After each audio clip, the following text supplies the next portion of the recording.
Welcome in, everybody. I'm Reed Cowan. So day one of a new Republican-dominated Congress. They control the House, they control the Senate, and their first order of business will be picking the next House Speaker. So what does that mean?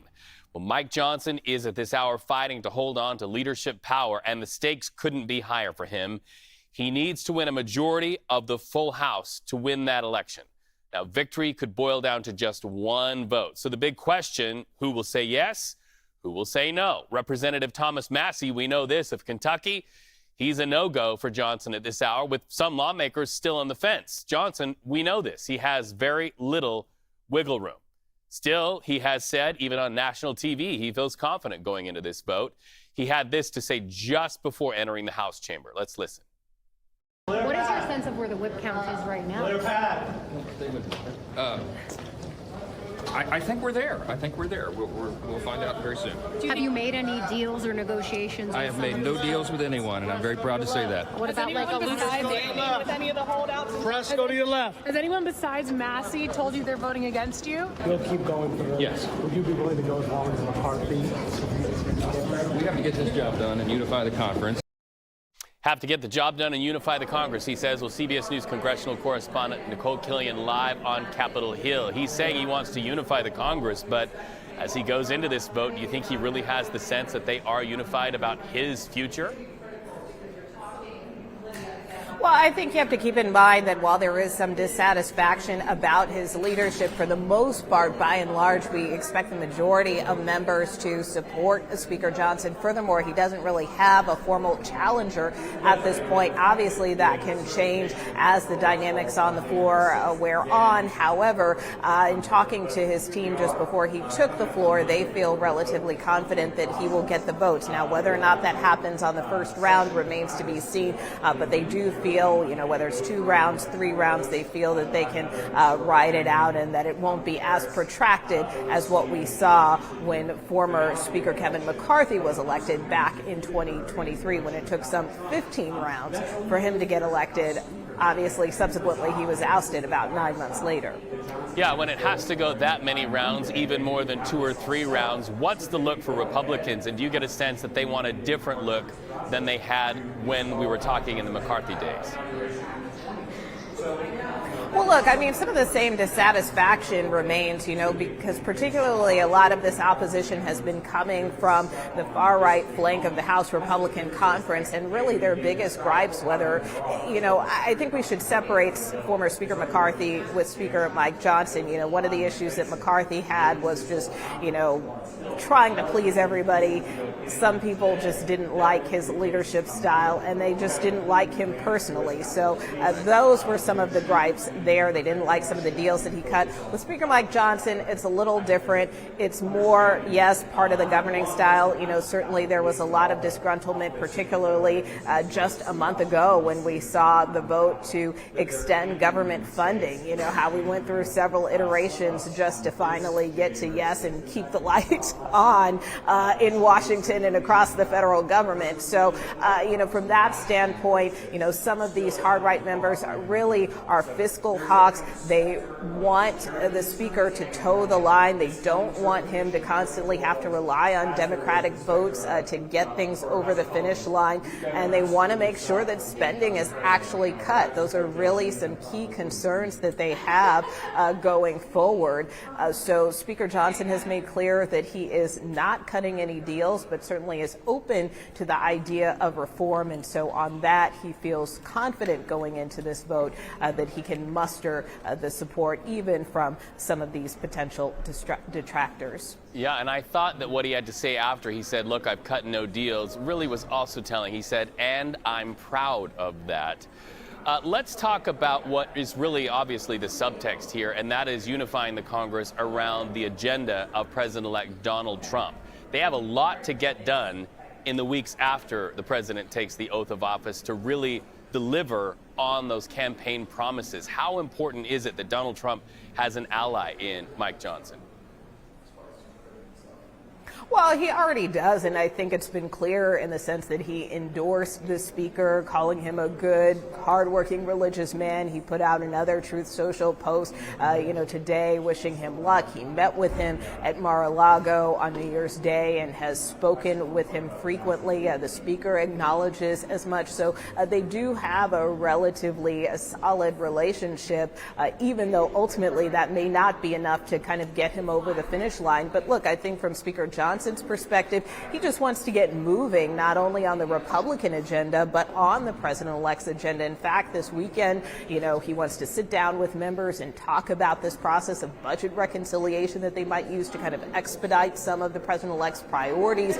So a lot of this is about, strategizing now so that they can be in place come January 20th. And of course, the longer that this fight drags on just to elect a speaker, then that can kind of push some of that agenda setting and strategizing back. So that's certainly the speaker does not necessarily want to do, especially with the president-elect expected to be sworn in just a matter of weeks. Well, and Republicans have the wind at their back. We know they have the numbers, they have the majority, but let's not forget Democrats have 215 members who will also be in the chamber. Can we expect any of them to bail out Speaker Mike Johnson with this vote? What are you hearing, Nicole?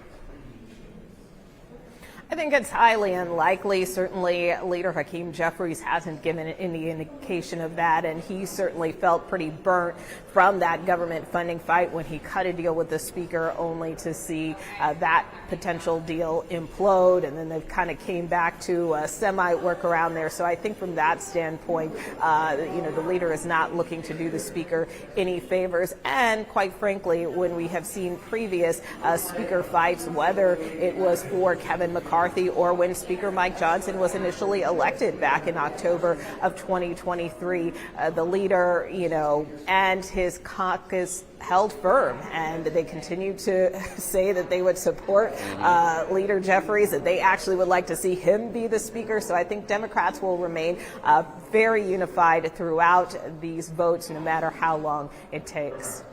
Well, Nicole, I also have to ask you about the Senate happening on Capitol Hill, the rise of Senator John Thune to power. You have an early preview of his inaugural floor remarks. What can you tell us? Yeah, that's right. And keep in mind that Majority Leader John Thune is a very close ally of the former leader, Mitch McConnell, kind of worked hand in glove with him. At times has been critical of the president-elect, but he does insist that he will carry out his agenda. But we do expect to hear him give his inaugural floor remarks today, where he is expected to talk about the importance of preserving the filibuster. That is something that is a hallmark of the Senate and its processes, and so he kind of wants to lay down a clear marker that this new Republican Senate has no intent of changing that. He also will talk more specifically about just trying to get back to regular order. We talk so often, Reed, about these continuing resolutions and these short-term funding deals, but what Leader Thune would like to do is kind of get back to that regular order, pass individual appropriations bills the way they should be done, and kind of get back to that semblance of normal. So he will talk a lot about that, and talk about his own leadership style, kind of how he wants to be a leader for this new Republican conference going forward. Well, Nicole, if you can stay with us for a minute, we do have the nominating speeches. Let's go ahead and listen into those, and we can talk about that on the other side right now.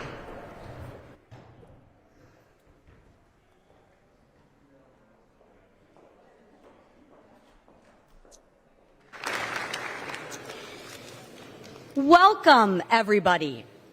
I am optimistic about our future. On November 5th, the American people gave us a great opportunity to get America back on the right track. They gave us an opportunity to get back to normal and to get back to the real issues that the country faces right now. People want the opportunity to take care of their families. They simply want to provide for their children and give them a prosperous future. And ladies and gentlemen, we have the opportunity today to do just that. We have an opportunity to take our country back. With Speaker Mike Johnson, Senate Majority Leader John Thune, and President Donald J. Trump in charge.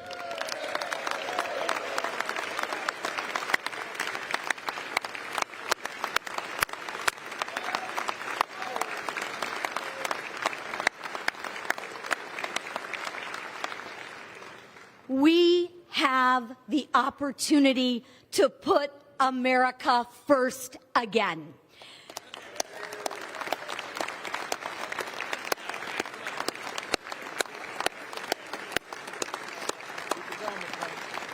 We have an opportunity to do something about crime. We have an opportunity to do something about the border. And we have an opportunity to take care of our veterans.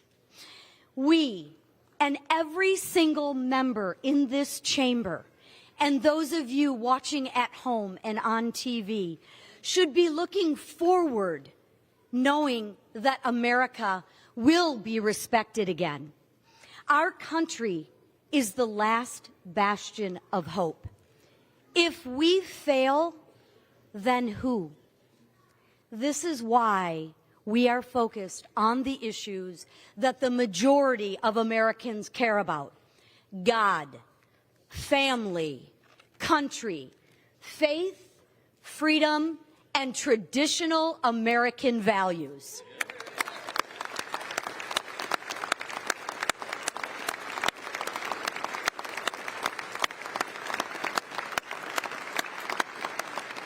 And we should be making it easier for people to achieve the American dream. Over 14 months ago, Mike Johnson took on a daunting task. No speaker is perfect, and no one will ever be. However, achieving perfection requires incremental gains and hard decisions along the way. None of us will get exactly what we want. The fundamental collective goal of this body is to make progress for the American people in which we represent. And we have done just that under Mike's leadership. We should be celebrating and building upon his efforts, our efforts. Mike has remained the same kind and caring person as he was before he assumed this role. He's an honest broker. He shows you his true beliefs at face value. He is steadfast in his values of faith, family, and love of this country. He knows our brightest days are still ahead of us, and I do too. I am hopeful for the next Congress. I am optimistic that we will focus on those issues that people truly care about. I know Mike will be an integral part of this country's comeback. He will lead us through another successful Republican majority. As chairwoman of the Unified House Republican Conference, I can say proudly that we are ready to govern.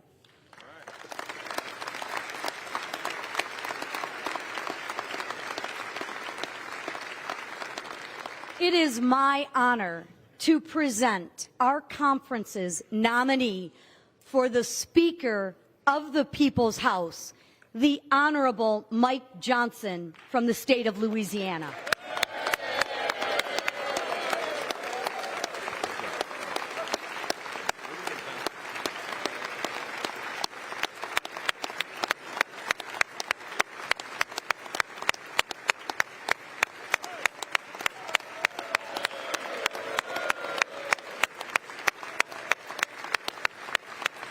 Do I move?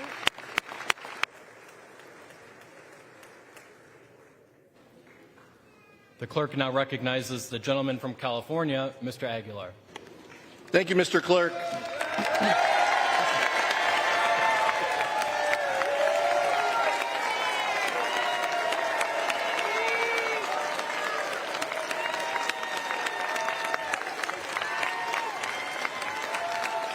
Thank you, Mr. Clerk. Thank you, Mr. Clerk. I've had a little bit of practice, and clearly my colleagues took notice. I rise to place a name in nomination, but first, I want to acknowledge my colleague from Michigan for her heartfelt and personal nominating speech. As someone who's given a few of these, I can say you served your conference well, Representative McLean.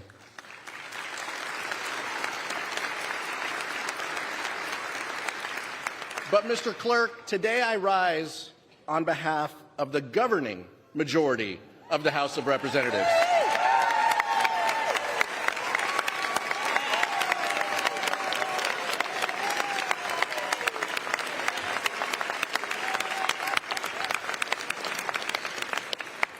The American people have sent a strong message that they want their elected leaders working together to tackle the affordability crisis.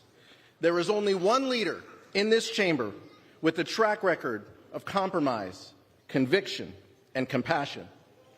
There is only one leader who understands the needs of the working people and has lived the American dream himself and is committed to ensuring its promise for future generations. There is only one leader who knows how to negotiate a bipartisan deal and then stick to that deal.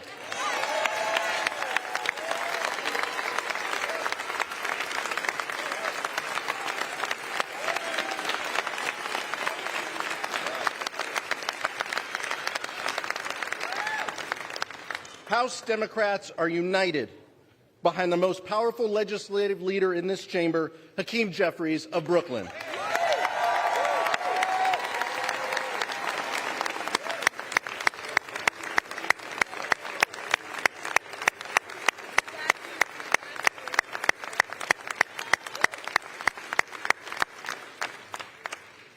House Democrats, under the leadership of Hakeem Jeffries, are committed to bipartisanship and common sense solutions to America's most pressing challenges.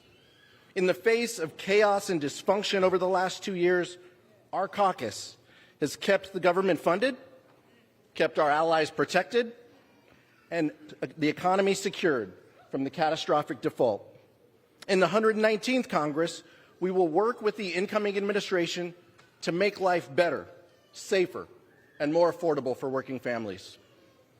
And the incoming administration must also recognize that while my colleagues on the other side of the aisle are divided, and while compromise remains a dirty word for so many, Congress won't be able to keep the lights on, let alone pass anything of substance, without the buy-in and blessing of House Democrats and Hakeem Jeffries.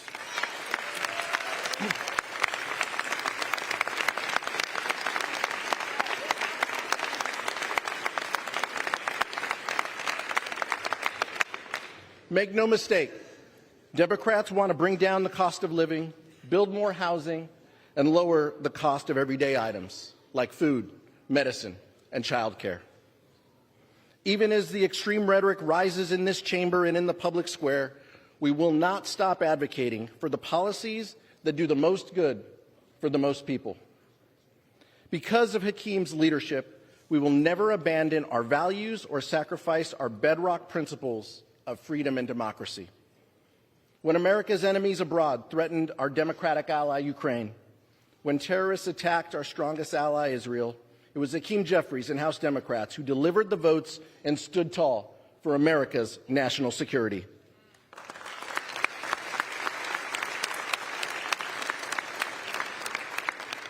When the least, the lost, and the left behind were threatened with devastating cuts, Hakeem Jeffries stood with America's mothers, children, and veterans.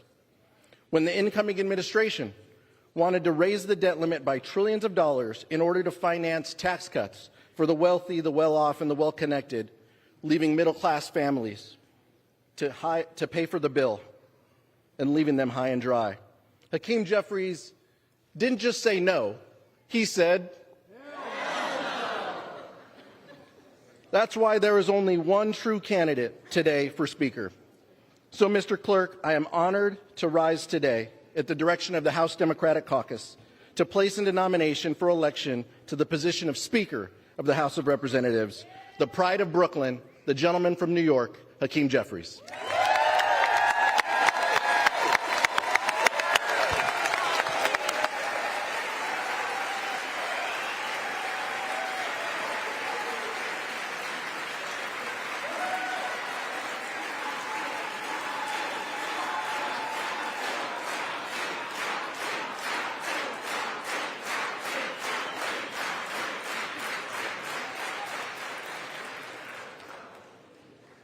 the names of the Honorable Mike Johnson, a representative-elect from the state of Louisiana, and the Honorable Hakeem Jeffries, a representative-elect from the state of New York, have been placed in nomination.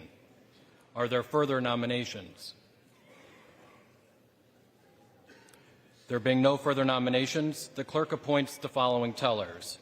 The gentleman from North Carolina, Ms. Fox. The gentleman from New York, Mr. Morelli. The gentleman from Wisconsin, Mr. Stile. And the gentlewoman from California, Mrs. Torres. The tellers will come forward and take their seats at the desk in front of the speaker's rostrum.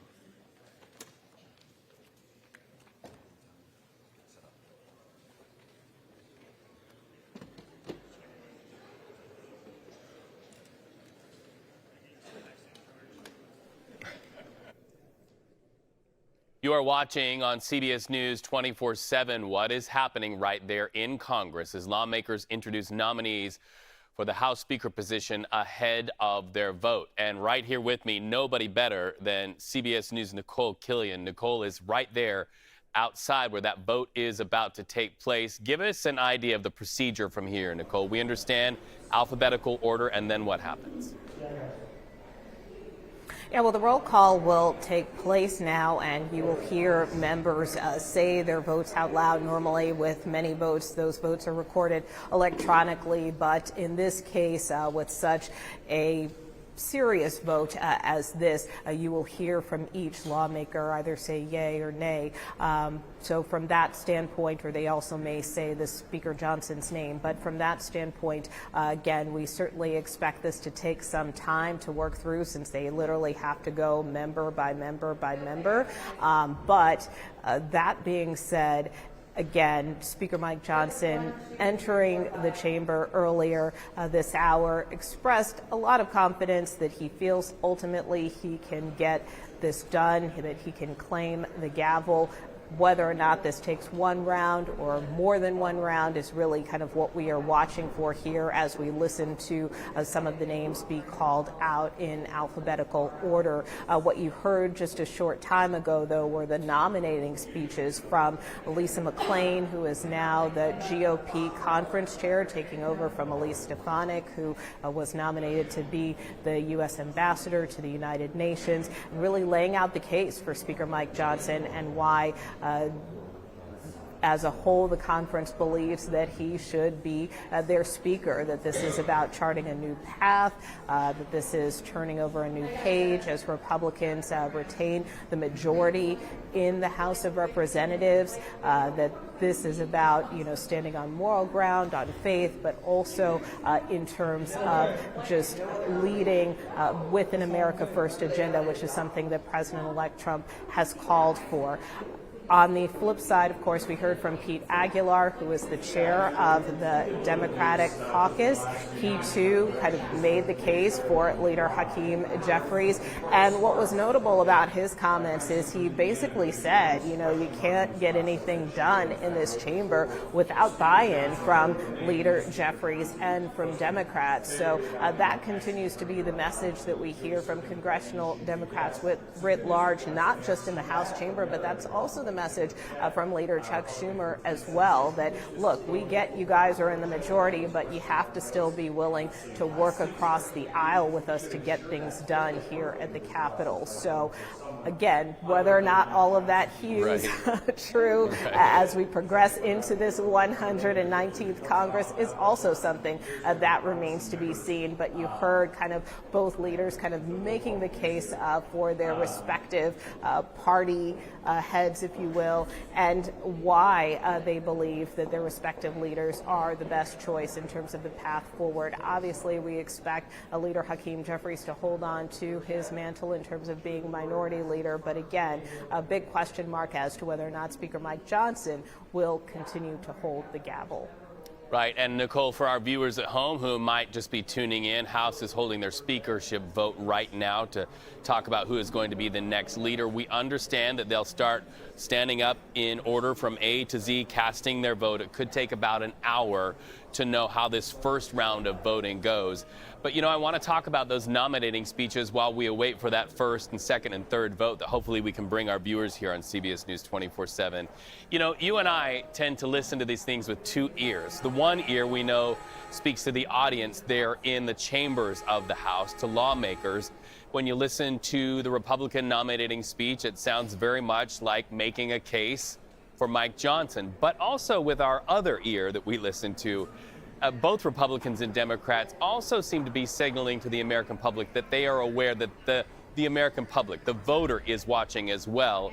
And they were really hitting those policy positions that were promised on the campaign trail. Could you see that balance between audiences, not only the people there in House chambers, but also the American public who they know is listening in real time? Well, certainly, it's not just the American public that's watching, but also, for that matter, more than likely President-elect Donald Trump, who also is kind of keeping close tabs on how this plays out, because really it's his agenda that's at stake here. I mean, without a speaker, if this becomes a protracted fight, they cannot conduct legislative business, which even means that President-elect Trump's own electoral victory can't be officially certified, as it is due to be certified this coming Monday on January 6th, if we're still kind of in this dogfight. So again, that's another reason why I think you continue to hear Speaker Mike Johnson kind of make the case for unity and really make the case that, look, we have a lot of stuff to get done, and that's why we kind of need to move the ball forward. So you heard kind of that voice of support coming from Lisa McClain, again, the incoming House Republican Conference Chair, as she made that case for Speaker Mike Johnson. But this really is a member-by-member decision. We only at this point know of one lawmaker who is vehemently opposed to Mike Johnson becoming Speaker, and that is Tom Massey of Kentucky. He has just made clear that he just does not intend to support the Speaker right now. But there are others who have indicated that they are on the fence and that they have been undecided. People like Trip Boy and Victoria Spartz, although it appears she is now leaning towards backing the Speaker, and other lawmakers who said they really will be a game time decision. So that's why this roll call vote is so critical, because it may be for the first time that we're learning exactly how some of these members may vote. You talk about game time decision, and for our viewers who are watching, it is game time right now, where the roll call will happen, and over the next hour, one by one, these elected representatives will stand and make their voice heard for who they think should be the next Speaker of the House. So let's talk about the fact that we are hearing that there is wavering support for Mr. Johnson. What are maybe the one or two sticking points that you're seeing as you're having these conversations on Capitol Hill for why at least one from Kentucky is saying a no-go and the others are wavering? Why? Well, I think for the main part, this is really, again, kind of about governing style. And it's very difficult. And I think Mike Johnson has made this case time and again that he understands he has a very narrow majority, perhaps one of the narrowest majorities in about a century. And so from that standpoint, you're just never going to be able to satisfy every member, every person. And so sometimes there are situations that require him to cut a deal with Democrats. But again, you have some members of his far right flank who don't like that. That was very evident during this recent government funding fight. They felt that the Speaker kind of gave in to too many Democratic demands. You remember that initial bill was some 1,500 pages, and after Elon Musk weighed in and President-elect Trump, it somehow shrank to about 100. So, that is the point that many of these hard right conservatives are making. You got to have a spine here and not just bend to congressional Democrats, even as much as these Democrats are calling for, reaching across the aisle and you can't do anything without us. But, that is kind of the very precarious position that Speaker Mike Johnson is faced with every time there is a major vote and a major decision. So from that standpoint, that is why it is so tough, because particularly now with this vote, any one member can really derail his chances, something we saw very clearly with former Speaker Kevin McCarthy as well. So that is why it is a very, very difficult needle to thread. But as we heard the Speaker say as he went into the chamber multiple times, unlike his predecessor, Kevin McCarthy, he does not intend to cut any deals. So for many of these lawmakers who are maybe on the fence, they have to decide if they are willing to support the speaker, even if they don't move him further on some issues. We do know the speaker also, ahead of going into the chamber, posted on X, kind of a list of some of the reforms he would like to make as speaker, just in terms of, how business is conducted in the chamber. So again, perhaps some members will have a chance to digest that, read that, and maybe that might make them feel a little bit more comfortable with their decision. But the bottom line is the speaker is really trying to pull out all of the stops to try to get to that magic number of 218 today. We will be watching for that number, as we have been watching your stellar coverage and your absolute masterclass knowledge of not only how Congress works, but also how members of Congress work. Nicole Killian, always great to share the stream with you. Nice to talk to you today. You are watching CBS News 24/7. If you're just tuning in, welcome. I'm Reed Cowan. We are watching what is happening there in the House right now as lawmakers begin casting their votes who will lead as House Speaker. Current House Speaker Mike Johnson has very little wiggle room in keeping his seat. And we have CBS News crews spanned out all across the United States. Torian Small is going to be reporting live for us very soon, not far from where this is all playing out. But we also know, keeping a keen eye on this in West Palm Beach, is President-elect Donald Trump. And that is where CBS News' Ed O'Keefe is positioned, because the Trump administration needs Congress and the full thrust of the power of Congress and the power of the purse to carry forward those initiatives that were campaign promises. There they are right there on the screen. Let's talk first of all about Kentucky Congressman Thomas Massie. Now, he broke with party lines, saying he is a no-go for Johnson. Roughly a dozen more GOP House members remain undecided, including Congresswoman Victoria Spartz. Just 2 votes against Johnson could result in him losing that seat. So the stakes could not be higher for House Republicans. As Nicole said, some of them saying they're going to be making game time decisions. Well, it is game time right now. In fact, Johnson had this to say right before heading into House chambers.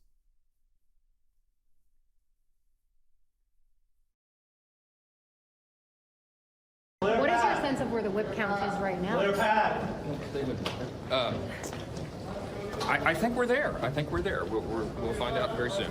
Have you made any deals or negotiations? I have made no deals with anyone, and I'm very proud to say that. What about like a loose deal with any of the holdouts? Press, go to your left. Has anyone besides Massie told you they're voting against you? You'll keep going for the. Yes. Would you be willing to go as long as McCarthy? We have to get this job done and unify the conference. So there you have it. Before going in, CBS News teams dotting the map, covering every angle of the story. Of course, CBS News senior White House and political correspondent Ed O'Keefe. He's in West Palm Beach following the Trump reaction. We're going to get to you, Ed, in just a few moments. But first, let's bring in CBS News political reporter Torian Small from Capitol Hill. Torian, you're the closest to that vote. What is the latest right now? Yeah, Reed, if I'm looking down, I'm keeping an eye on the votes. Some of the names that I was watching were Republican holdouts at the start of the alphabet. So Tim Burchett of Tennessee was a previous non-committal. He ultimately did vote yes. Same. All right. Sounds like we lost the audio for Torian. Okay, there he is. Torian, continue. We lost you for just a second, but keep going, my friend. Yeah, Reed, as I was saying, I'm just tracking. So if you see me looking down, I'm tracking this vote as it happens. Some of the names that I was watching were some of the Republican holdouts earlier in the alphabet. So Tim Burchett of Tennessee, he ultimately did vote for Johnson after saying for days that he was still non-committal. Representative Burleson as well, ultimately voting for Johnson. And as this continues on, there are other names that I'm watching for. Massie, as we know, decided that he won't be voting for Johnson. But if another Republican defects from Johnson, that means he will not be able to secure enough votes to cross that threshold to pick up the gavel again. If that happens, we're seeing a situation that happened to his predecessor. This goes to another round, and he'll have to decide if he can make concessions or convince the conference that part of the conference that voted against him to change their minds on another round. He did say, though, that he's not willing to make any compromises, like an exchange for positions, for example. I know Chip Roy of Texas, members of the conference, said that he and the House Freedom Caucus was looking to have the Speaker install him as chair of the House Rules Committee. Johnson says that's off the table. He says he's looking at changes that the conference can make at large about the process, but no quid pro quo in his mind will be happening here. Well, and we do know that this will take about an hour. They will go in alphabetical order. And Torian Small, we anticipate coming back to you throughout this broadcast. Thank you so much for talking to us live there from Capitol Hill. Let's bring in Ed O'Keefe. He's watching the moves in Congress from West Palm Beach. All right, Ed, you are there. You have an idea of what the president-elect's promises to the American public are. He has those promises in mind as he is starting to watch this roll call vote. How important is it that he gets the man who he has endorsed into being that House Speaker as he sets his agenda with arguably a ticking clock to get it done? Yeah, Reed, first of all, I know we get a lot of video feeds into our newsroom. Could we throw up the House floor and let people see that? We're here in Florida observing things as the president-elect would be, but we should probably be showing them what's going on in Washington. He wants Speaker Johnson. He has been making calls for Speaker Johnson today, urging potential holdouts to stand with the Speaker. He's been using his True Social platform to suggest that, you know, given that he won and given that he's essentially the leader of the GOP, he should get what he wants. And so we've seen here in the last 48 hours or so the Speaker, the President-elect, other Republicans speaking to those that are holding out about what it is maybe from a policy or personal perspective that's causing them to withhold support. And whether they can be found. But it appears he has most of the votes, and the president-elect commented on that earlier today, saying, you know, he's nearly to 100%, and we will see if he can get there. This process, remember, is one that goes through every single member of the House of Representatives, no matter their party, and it's done alphabetically. So we get a few indications as you go through the alphabet at clusters of Republicans who maybe are in the B's or the C's, or later on in the M's and the N's, whether or not they're going to vote for Johnson. And if they vote no, well, boom, that's our indication that perhaps something is not working out for the Speaker. But the President-elect expects him to be picked today, Johnson. He wants to see House Republicans and Senate Republicans spend the weekend getting ready to start legislating, to start organizing themselves next week and the week after, and to get the ball rolling. There's a big focus on getting a budget resolution done. That's the one that deals with primarily spending-related legislation, but is also likely going to be used as a vehicle to make some changes in immigration and border security policy, which, of course, is a huge priority for the president-elect. You're going to see other conversations about tax reform. Do you extend the tax cuts that are set to expire at the end of the next year that President Trump enacted during his first administration? And if so, are they expanded in some way?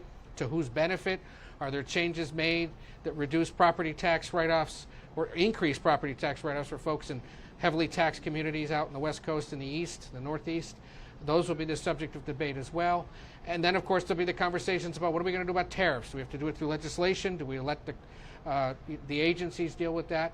And, of course, over in the Senate, how quickly can various nominees get confirmed? So the president-elect is watching closely, eagerly, somewhat impatiently, because he knows Congress doesn't always move at the speed that he'd like, and that is a common concern and gripe of any president. But he is definitely engaged today, both publicly and behind the scenes, trying to make sure Speaker Johnson gets what he needs. All right, so let's listen in, Ed, to your very smart point that we want to show our viewers what is happening in real time. Let's go ahead and listen in right now, because we understand in that roll call vote, we are up to the G's. Ed, so far, no votes relative to Speaker Mike Johnson. Let's listen in.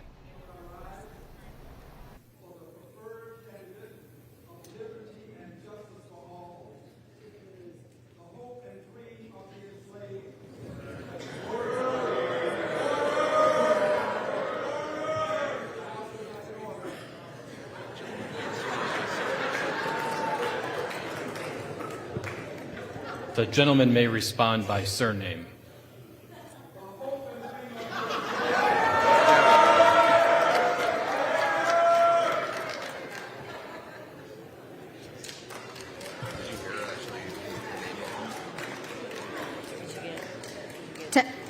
Green of Texas, Jeffries.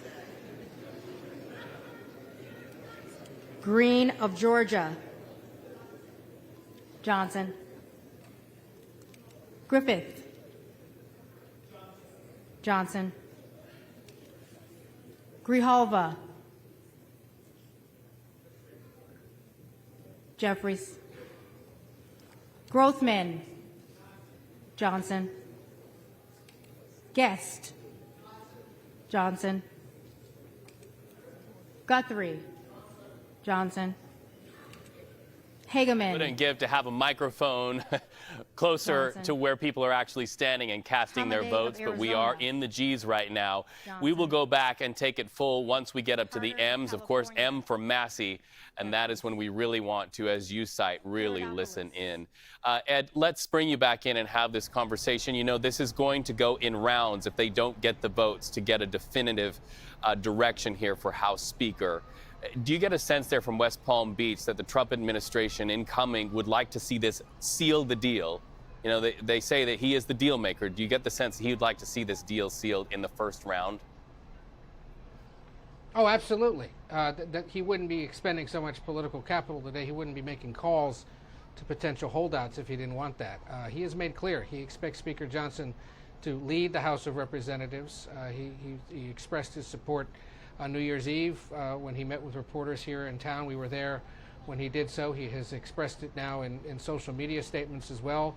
The Speaker was down here earlier in the week strategizing with the President-elect, going over first who was a potential holdout, but also then what is the plan for getting legislation passed as quickly as possible once, once President Trump is in place. Remember, we're 18 days away from Inauguration Day. We 17 days away from Inauguration Day, losing track of time. We know that Republicans will get started both in legislative work and in holding confirmation hearings. And the idea is sort of to get balls rolling such that shortly after he becomes president, nominees are confirmed by the Senate and put in place so that they can get started at their departments. And then the legislative process in terms of this budget resolution, the other work he wants to see done on domestic policy, is being done by the House and moving towards potential passage either by the time the short-term spending plan expires in March or at some other point in the spring, because it's these first few months that are the most active, most ambitious, most aggressive for legislators. I was speaking yesterday with a senator who was marveling at the fact that over in the Senate, they're expected to have 5-day work weeks for the foreseeable future, at least through Easter, and very little time off. And it's an indication of how serious Republicans are about using their floor time to process nominees that need to be confirmed and possibly to start moving legislation, much of which, though, has to start over in the House because it's related to issues of spending and budget, which constitutionally has to begin over there. So they are preparing to be rather active, rather ambitious, and rather policy-focused over the next several weeks and months to get the Trump agenda enacted as quickly as possible. And before you get to a point come this summer, Reed, where lawmakers start thinking about their re-elections, other things may come up, the president's attention has to shift to foreign affairs with all the various summer summits. If he can get all this stuff done early in the year, gives him a good 100-day, 200-day marker and an opportunity to really demonstrate to voters that his agenda is getting passed through the full Republican control of Washington. I suspect from what we're seeing on the screen that we are at the J's because you just saw a standing ovation for Jeffries and Johnson there. Just wanted to punctuate that we just saw that. Ed, you know, high stakes, we know right now is especially a pressure cooker in Washington. Not only policy high stakes and those campaign promises high stakes, but we would anticipate political stakes are very high as well. If I'm a no vote and I'm a Republican for Speaker Johnson, I have to be aware that even if I'm on the fence, the political stakes are high for me and that the president-elect can start pulling levers of power against me and my position. What do you think about that? That's exactly what could happen. It's exactly what those potential holdouts know. And every single Republican in the House or the Senate understands they may have one or two opportunities here for whatever reason to either delay, prolong, or oppose some Trump nominee or some Trump policy in the coming months before they really start to draw ire and anger from the White House and from the political operation that could make their re-election next time difficult. That's going to be especially acute for members of the House, where, again, the margin's only going to be about 4 votes. And they, of course, face re-election in less than 2 years. It'll be, to some extent, for a handful of senators who face re-election in a handful of states that are a little more battleground than others in 2026.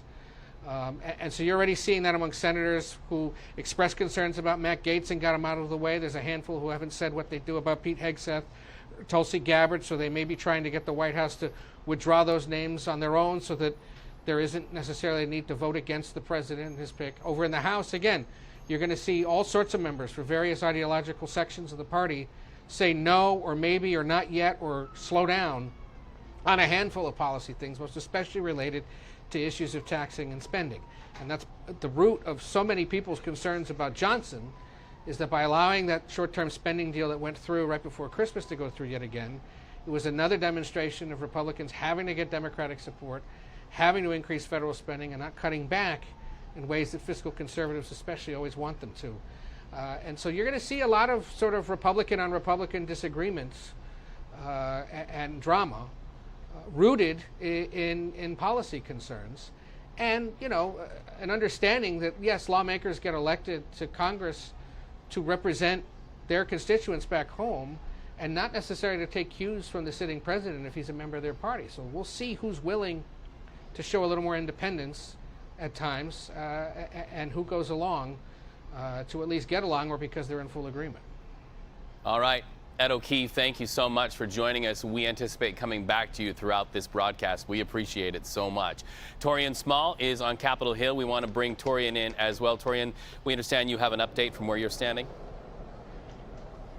Yeah, Reed, I want to point out we're watching for no votes or potentially other names, but I also think non-votes is pretty poignant, especially in this situation. So far, 5 Republicans remained silent when they were asked whether or not they would vote or who their choice for House Speaker was. That's Representatives Biggs, who I caught initially, but it was right as I was on camera, so I wanted to go back and confirm it. Representatives Cloud, Clyde, Crane, and Harris that ultimately are holdouts now that we're watching. So how this process works, the person doing the roll call will then circle back to get their vote. They could, again, opt to not say a name at all or say a different name. But right now, those are the crucial holdouts that could impact Speaker Johnson's bid to pick up the gavel yet again. We're still, I think we're in the J's right now. Thomas Massey in the M's is coming up, so that's for sure no vote. But I think the Speaker's office is still watching those other holdouts before the circle comes back around, the train comes back around to ask those who have remained silent so far. I mean, the expression is your silence is deafening right now. These Republicans are showing that they don't have confidence in Johnson just yet, but they haven't committed to voting to him. But I think we're getting up to Massey now, but I'll just end by saying these are the holdouts that could potentially change the pathway to the gavel for Speaker Johnson, Reed. All right, and we all have our eyes on Massey, so let's go ahead and listen in as we take that alphabetical roll call. Jeffries. McBride. Jeffries. McCall. Johnson. McLean. Johnson. McLean Delaney. Jeffries. McClellan. All right, so we are in the M's. We were not able to catch Mr. Massey, but we understand if his recent statements are to hold that he is a no-go for Speaker Mike Johnson, but things could change at any time. Let's bring Torian back in because, Torian, I really want to nail down what you were talking about. So we're going A to Z there. In that roll call vote, are you saying, just so our viewers who may not understand the process, that some of those earlier votes did not go ahead and cast in the moment when they were first called, but they could actually come back and cast those out of that alphabetical order? Is that how that works? Yeah, typically with votes in the House, if your vote isn't recorded on the first time around, the clerk then gives the opportunity for those who didn't vote, be it voluntarily or involuntary, to then vote again. Like we've seen right now, that looks like Actually, there's one other vote, but it looks like Johnson has the numbers, the immediate lead right now over Jeffries. But again, the magic number here is 218. He has to get 218 Republicans to vote for him. I've counted 5 that haven't voiced their vote at all, that have already been through the roll call, and then 1 from Massey who said he's not voting for him. He can only afford to lose 1 more, so it's going to depend. And I would imagine, as we've seen in other speaker votes, during this time, members of the Republican leadership team could be having conversations with some of those holdouts right now as this vote is happening to decide whether or not, or at least talking to their teams, whether or not they might be willing to budge once the clerk comes back around to them. Wow. So a handful of huddles still happening right now as we wait for them to circle back, Torian. What kind of conversations happen in those huddles? Because we heard Mike Johnson say he had made no special deals. So for those who still have not voted when they had the chance to first vote on that first go-around, and you anticipate that they're having those huddles, what could be being said there? Are those deals being cut? Potentially. I mean, these teams could be talking away from the House floor right now. They're still in the voting, so they won't interrupt it. But if it comes to a second round, Speaker Johnson will have to decide what exactly these holdouts would want from him. He already committed to not doing any quid pro quos. He's not, in his mind, going to promise or make any promises or assurances to these people who are skeptical of him. But he did also, right before he took the floor, release a list of commitments or promises that he's looking to fulfill as Speaker of the House. Johnson's team, though, did emit this confidence that they will have the votes on the first round. With these holdouts, that could be unlikely to happen, and this could go to a second or third round. It's unclear if he'll stay in it like his predecessor, Speaker Kevin McCarthy, to round 15, and what it could cost by then. It's easy to say at round 1 that you're not willing to compromise, but the closer you get to the double digits, I'm sure that that has to be a part of the conversation. And then again, Donald Trump is watching, the leader of the Republican Party, and I'm sure he's not too happy, especially after telling or instructing the conference to support his pick in Speaker Johnson. He's not too happy seeing at least 5 holdouts just not speaking at all. Torian, we often tell our viewers something that is a promise and a value here on CBS News 24/7. And for our viewers at home, when we see it, you see it. This is our chance to really deliver on that promise. If you're just now logging on or tuning in, you are watching in real time as House lawmakers cast their vote for who will be Speaker of the House. President-elect Donald Trump would very much like to see a first round of votes seal the deal for Mike Johnson, but we are understanding there are some holdouts right now, and so that has a lot of people in the incoming Trump administration coming to the edge of their chairs and watching this like a high-stakes football game. So, Torian, we'll say goodbye to you. We know you're watching there, and we'll bring you back during this broadcast.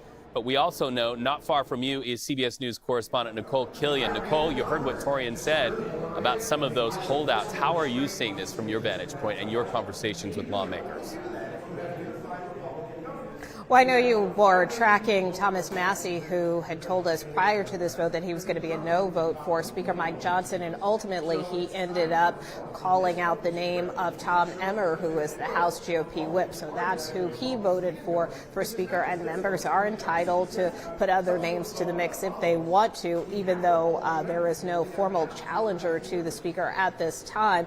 And also, as Torian mentioned, you know, there do appear to be potentially some holdouts there in terms of a number of members who didn't specify what their vote is, whether they were going to support Johnson or not. So that included some members like Andy Biggs, also Michael Cloud of Texas, who just yesterday said that, you know, he had some concerns about the status quo and wanted some structural changes and was exploring a potential third option, although he didn't really specify what that third option was, other than his desire to see some structural reforms. You know, Speaker Mike Johnson, for his part, though, did ahead of this vote put out a pretty lengthy list in terms of committing to some fiscal reforms and trying to answer the concerns of some of these more conservative members who have expressed their dissatisfaction with the Speaker's leadership, particularly when it comes to fiscal matters, and they feel he really hasn't towed the line as well as he should. But he did say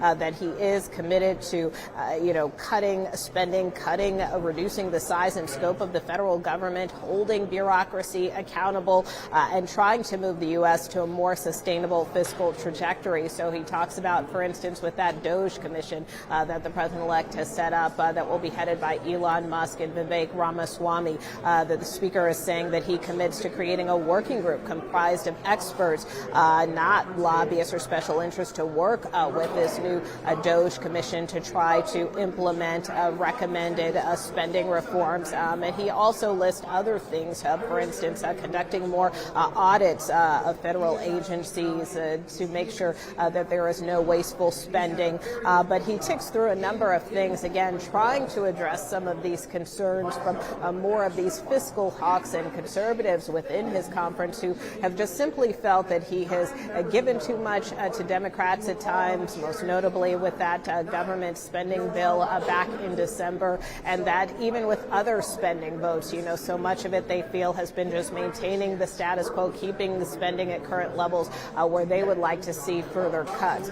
So you see the Speaker here trying to address that in an ex post right before this vote started, saying that he is committed to making some fiscal reforms going forward. Now, whether or not that will be enough to change minds for those members on the fence remains to be seen, because, as I mentioned, there are a number of members where they're just sitting with a blank spot in terms of who they plan to support, where they just passed over and didn't say a name, did not say Speaker Mike Johnson's name.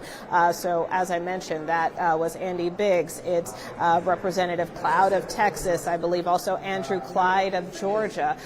Chip Roy, of course, just a short time ago. They're passing over him right now. Maybe let's take a quick listen. Jeffries. Schakowsky. Jeffries. Schmidt. Chip Roy, but basically he did not respond either and remained silent. And he kind of has been a linchpin in all of this, because he has been one of those members who has called for more spending reforms and cuts.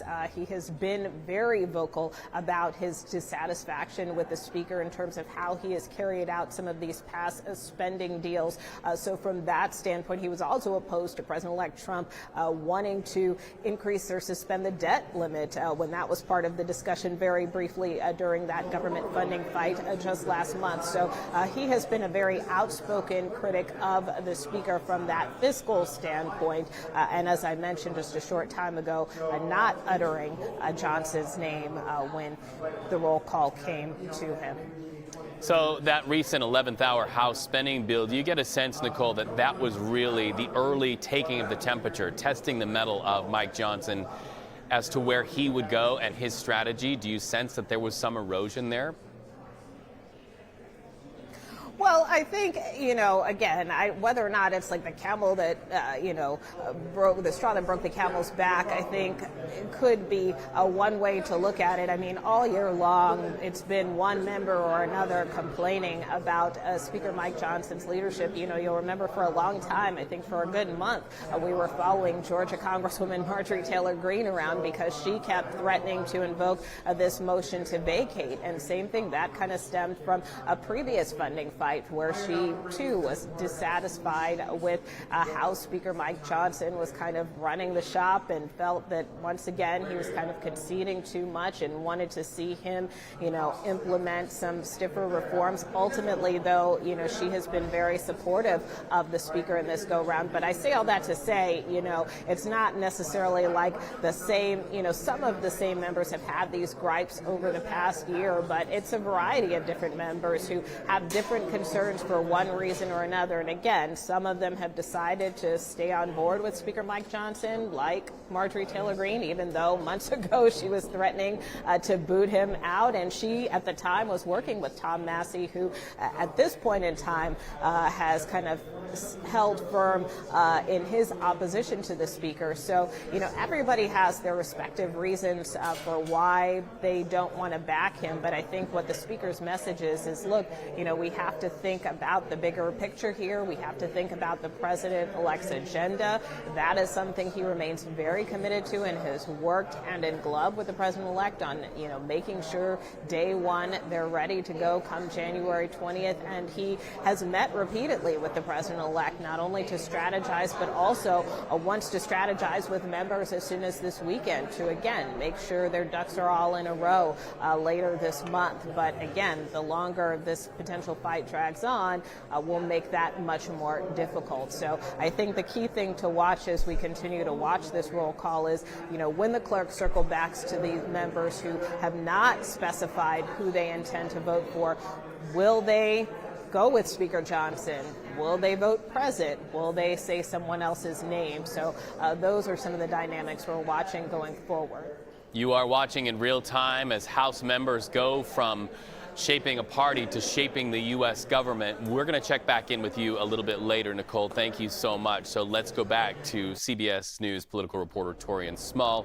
Torian, once again, I'm pretty fascinated, the B's to C's, as we watch this alphabetical roll call vote happen, where they're abstaining from voting right now. And I don't know if abstaining is the perfect term to use for that, but they're not really giving their voice one way or the other for Mike Johnson. What happens, Torian, in those moments after they don't do anything? What kind of calls start to happen to their offices? Yeah, so the speaker's team, the leadership team, as well as the Republican conference has to start to figure out whether or not there is a pathway for Speaker Johnson moving forward. That happens by talking to these teams, to these holdouts, and also to the holdouts themselves. I think one of the most fascinating parts about the last Congress or the last speakership battle was the conversations that were happening on the House floor right as the vote was happening, but also after the vote. We saw Kevin McCarthy himself speaking with some of those defectors, having some intense conversations up close, and his team with some of those members who just could not support him. And ultimately, we saw from days of discussions that he made some pretty pivotal concessions, including lowering the threshold on a motion to vacate, so he could ultimately get the gavel, but that was ultimately what cost him the gavel in the long run. When it comes to Speaker Johnson, as Nicole mentioned, as everyone has mentioned today,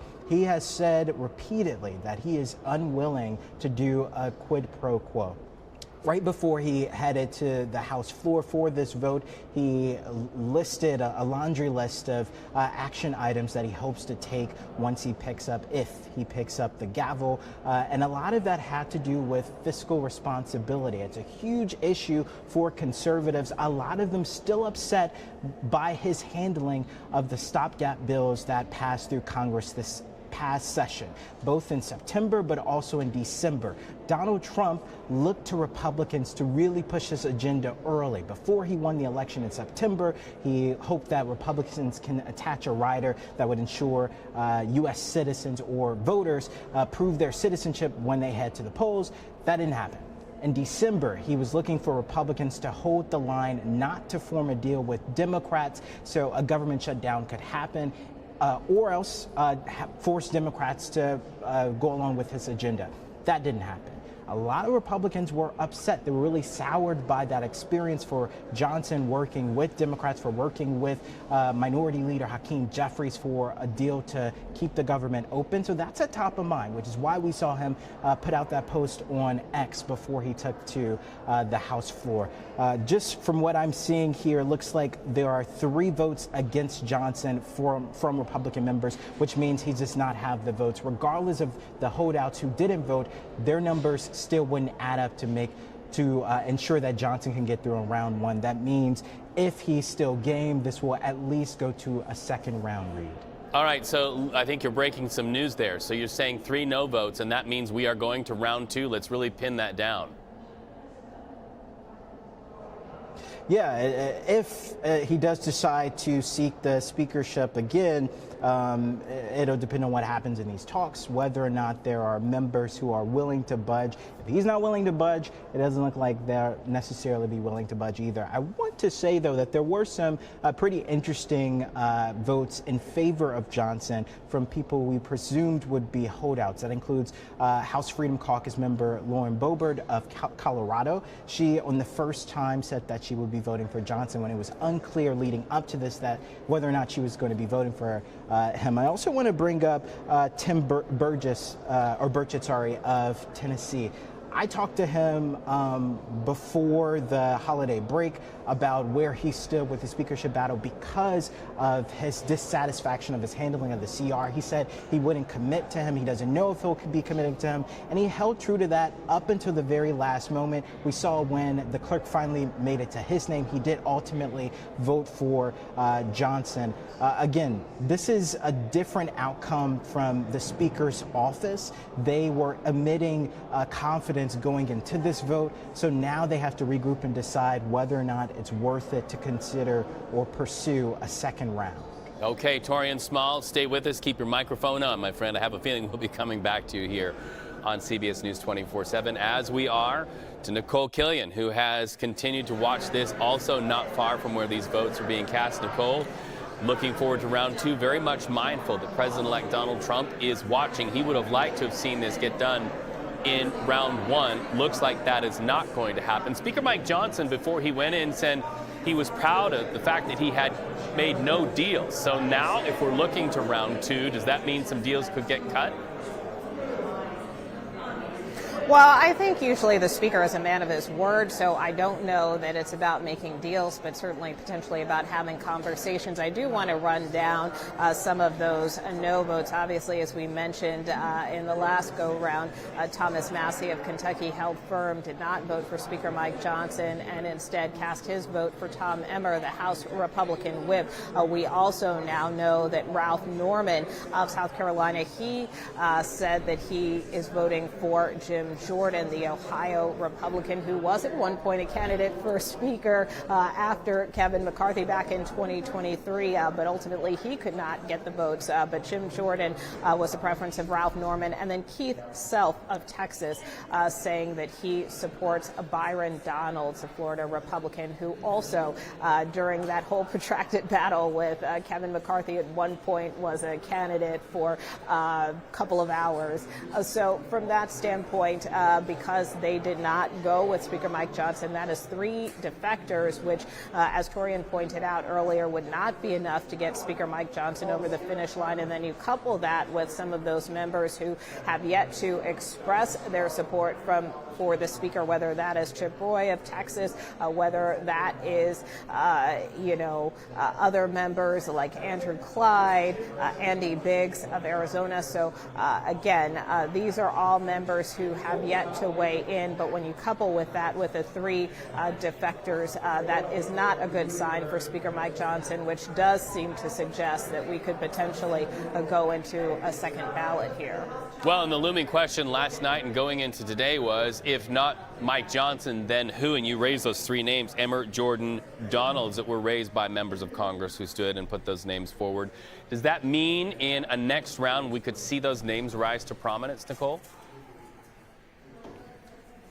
Well, not necessarily. I mean, again, really you can nominate anybody for speaker, but, no one has issued a formal challenge to the speaker. I also want to point out that it sounds like they are circling back to some of these members who did not cast their votes earlier. So I don't know if you want to take a listen to that, but certainly it could be a scenario where maybe we see them take a pause on the floor to try to sort things out if things don't go Johnson's way after this first round. But yes, let's take a listen just very briefly to the floor right now. I think that's smart to do. And, just to remind our viewers, we're going A to Z votes. Some of those early votes, now we're waiting for them to come back and see where they are.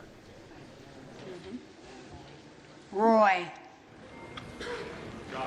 Johnson.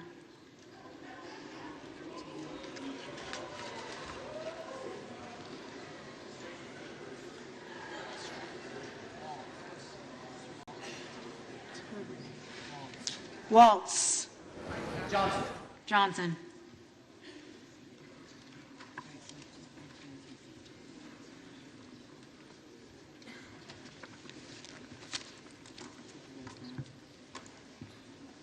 If there are any representatives-elect who did not answer the call of the roll, they may come to the well and vote at this time.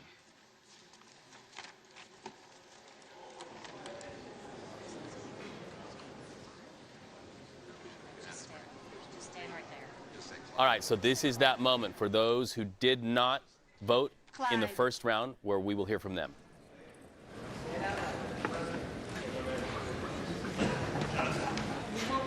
Clyde.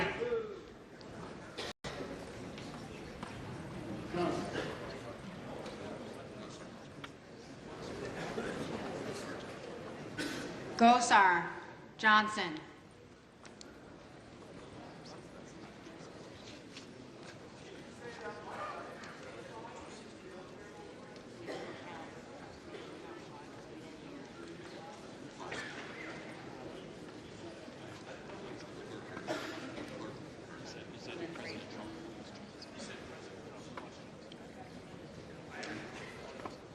Clyde. Johnson.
All right, so you are watching what amounts to be a visual what's next.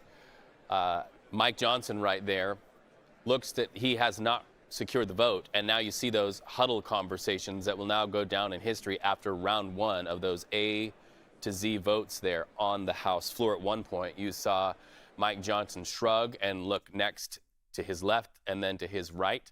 So let's talk to Ed O'Keefe right now, because, Ed, we were talking about how high stakes this first round of voting would be, Ed, and we know that who is watching is President-elect Donald Trump, and that's where you are at West Palm Beach.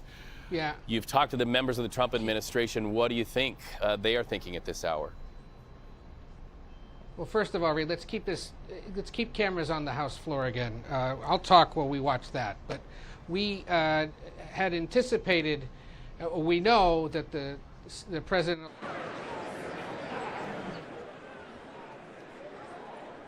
Ed, I'm going to have you repeat that. When we went to that camera, we lost your mic for a second. I want to hear everything that you had to say. Do we have Ed back?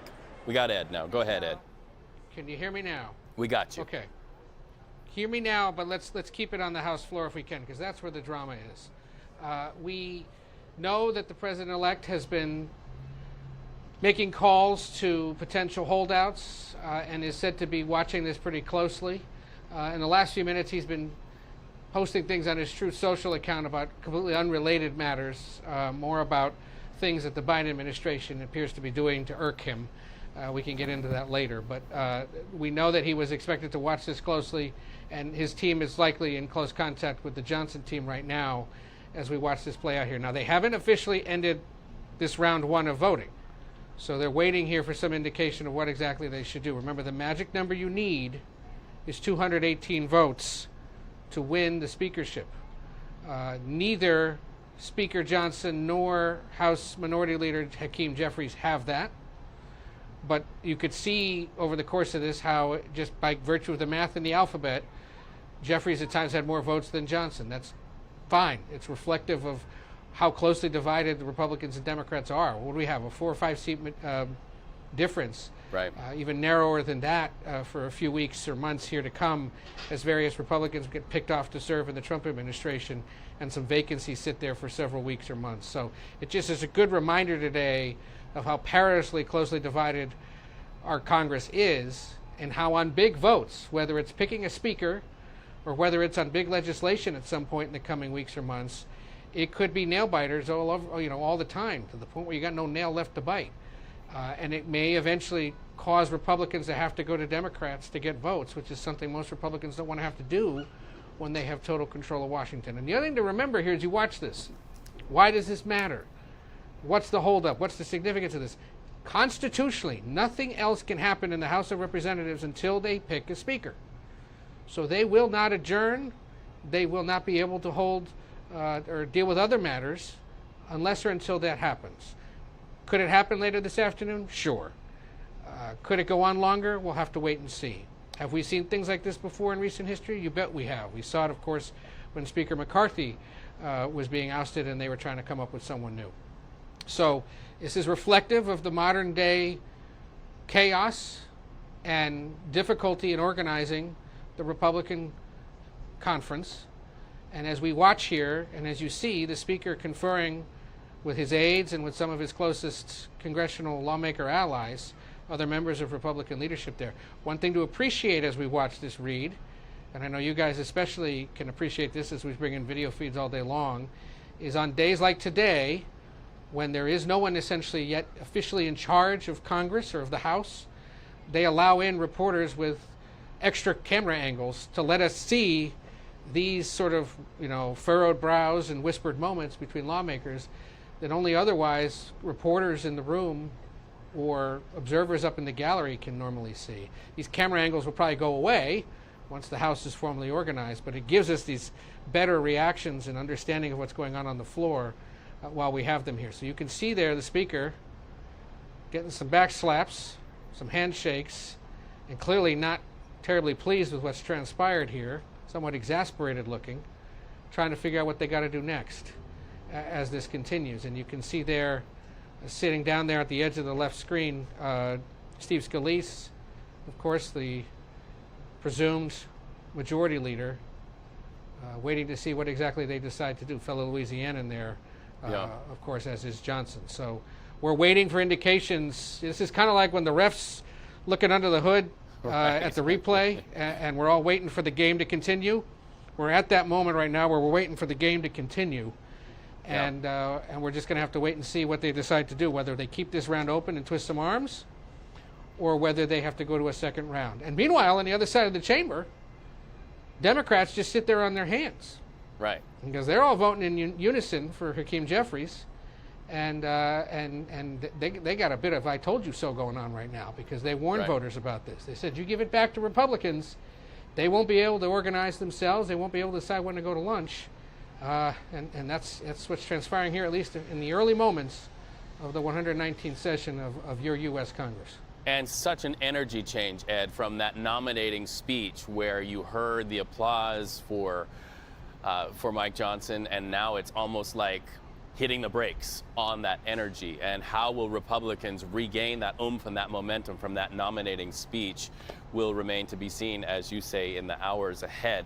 Now, we also harken back to the fact that Speaker Johnson went into those chambers feeling very confident, conveying and broadcasting to the world a feeling that they would be able to get this done, and that he felt like this was going to be confident. And he said, and he punctuated, "I have made no deals, and I'm very proud of that."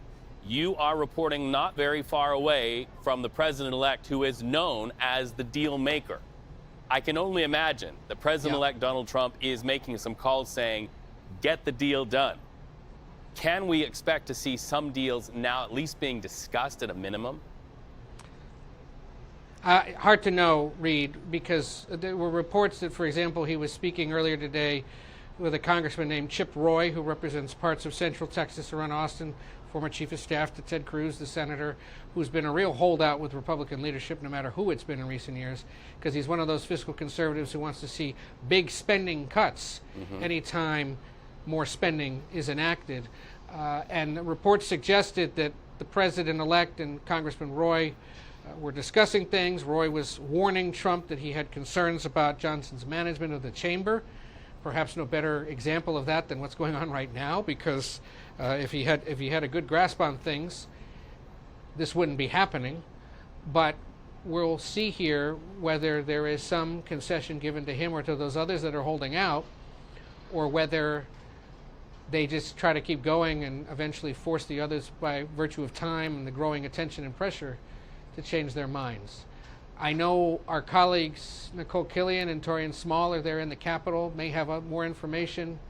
The problem and the intrigue and the sort of old school charming nature of today is that it all has to happen right there on the floor of the House.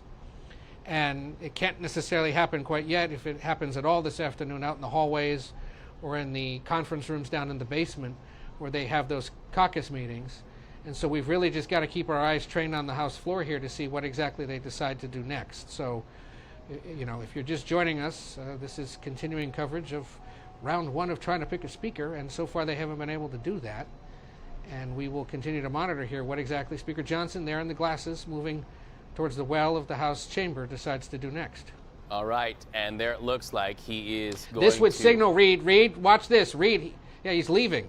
Yeah. Or he may be headed for the exits, which would suggest he's going to try to confer with his aides about what exactly to do next. He appears to be headed. Yep, you took the words out of my to mouth. one of the cloakrooms. So that's one of the. Yep, there he goes. And now he's going where cameras are not. And that could be a choice that is made in a very deliberate way. Ed O'Keefe, stay with us here. We're going to continue the conversation, especially from the purview and the perspective of the president-elect watching this very closely.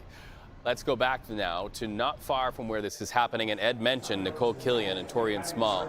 Let's bring in Nicole Killian right now. We just saw Speaker Johnson leave the chamber. He is now out of the view of the camera lens. What happens next, Nicole? Well, I'm keeping eyes on the door to see if he pops out here in this hallway, but so far he has not.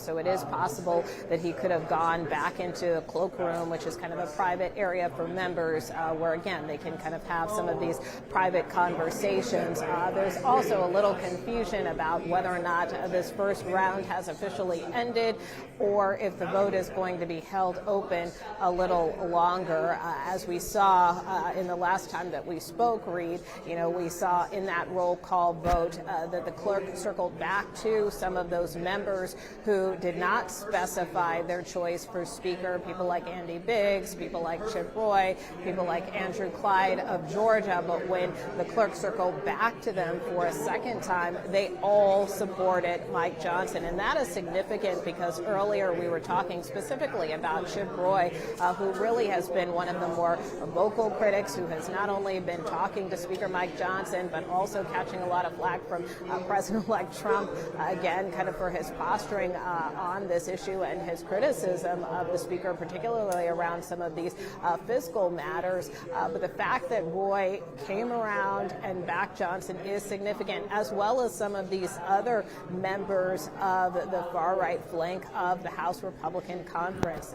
Andy Biggs, as I mentioned, Andrew Clyde. These are all people potentially who could have blocked the Speaker from becoming Speaker and who really did not commit ahead of this vote. So Michael Cloud as well, who posted on X that he was exploring a third option. So the fact that all of them in that second go-round did say that they will back Speaker Mike Johnson is significant. Now, where the Speaker may still have some work to do are with those three members who did not vote for him and called without the name of another candidate. We know obviously Tom Massey is one of those, the Kentucky Republican, who's been pretty firm that he has all along been this hard no. So that might be a harder vote to flip on the part of the speaker, but there are individuals like Ralph Norman, who kind of aligns himself with some of these other hard right members who did express support for Johnson. You know, whether or not he's somebody who's flippable remains to be seen. He called out Jim Jordan's name as his preference for House Speaker, who Jim Jordan had previously been a candidate for House Speaker back in 2023 after Kevin McCarthy was ousted. And then, of course, you had Keith Self of Texas, who expressed his support for Byron Donalds of Florida. So again, those might be conversations that the speaker may be having, or that his aides, individuals that his aides may be targeting, to see if those members might be willing to flip, because the speaker, for his part, he can stand to lose one vote if it ends up being Tom Massey. What he can't afford are multiple defections. So the fact that he got a lot of those holdouts on board, now the work really has to be focused on trying to flip those individuals who did not utter Mike Johnson's name. So that is what we are kind of watching for as we try to determine whether or not this will go on into a second ballot, or whether this vote remains open and some of those members switch their vote. I have seen some of the speaker's aides kind of walk in and out of the hallway here along with other members. So this really kind of becomes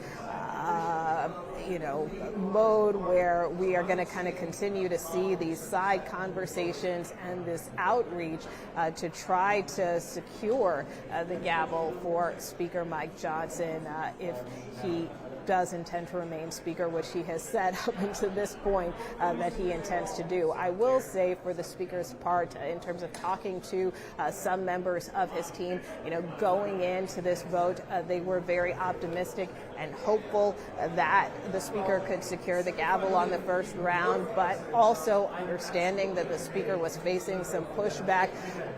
An aide acknowledged to me that, hey, we realize this may take multiple ballots.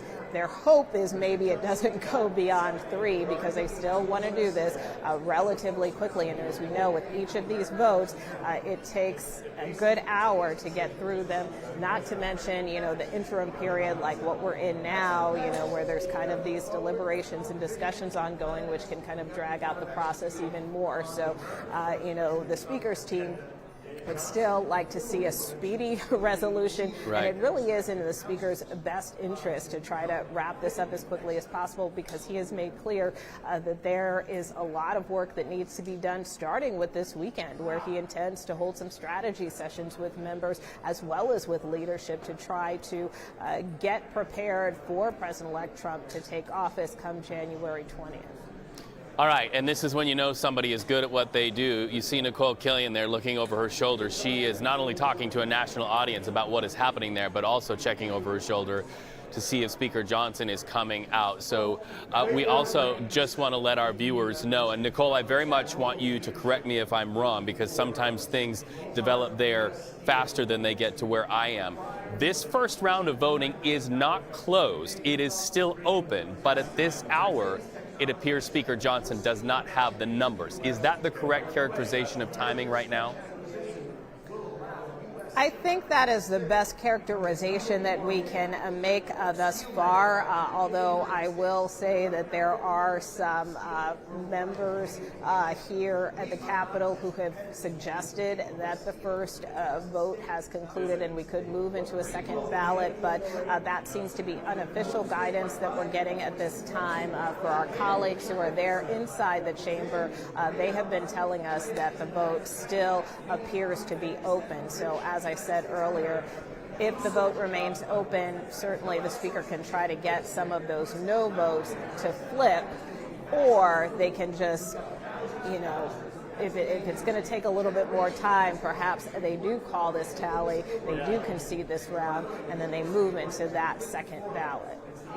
All right, and as we approach the bottom of this hour, I just want to bring our viewers up to speed. CBS News 24/7 will, throughout this day, continue watching what goes on But let's just get you up to speed. House members voting in succession of the alphabet for their choice for who will lead in the U.S. House of Representatives. Watching very closely is President-elect Donald Trump. And right now, it looks like Speaker Mike Johnson does not have the votes in round one. It appears that they are still in round one, but that round could be closed, and then we would go into round two. Now, here's what's very interesting. Speaker Mike Johnson does not appear to have those votes. What he will most assuredly have are calls to have many important conversations saying, okay, what's the holdout? Why are you holding out? Those who said no to Mike Johnson holding on to the gavel. So we will continue watching this.